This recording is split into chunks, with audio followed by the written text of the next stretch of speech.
Biden cancelled his trip to Australia and Papua New Guinea due to the urgent need to resolve the debt ceiling crisis in the US, which could have catastrophic consequences for the global economy if not addressed by October 18. This was a major blow to his foreign policy agenda, which aimed to strengthen ties with allies and partners in the Indo-Pacific region. The president was supposed to attend a historic summit with the leaders of the so-called Quad Partnership, a strategic grouping of the US, Australia, India and Japan, in Papua New Guinea. He was also expected to visit Australia for bilateral talks with Prime Minister Anthony Albanese and meet with Pacific Island leaders. These visits would have showcased Biden's commitment to advancing democracy, security and prosperity in the face of China's growing influence and assertiveness.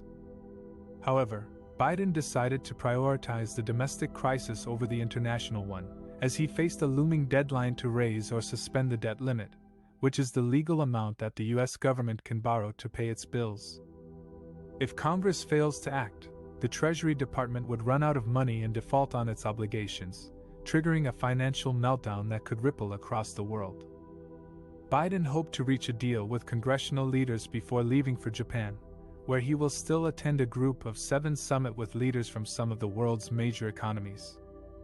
Biden informed Albanese of his decision to postpone his visit to Australia and invited him for an official state visit in Washington at a later date.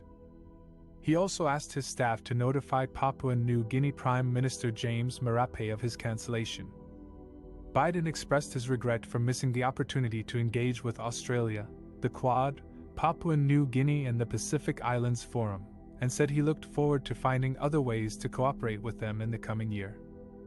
The cancellation of Biden's trip was seen as a setback for his administration's efforts to reinvigorate U.S. leadership and diplomacy in the Indo-Pacific, which is seen as a critical region for global stability and prosperity. It also raised questions about how Biden will balance his domestic challenges with his foreign policy goals, and whether he will be able to deliver on his promises to allies and partners who are counting on U.S. support and engagement.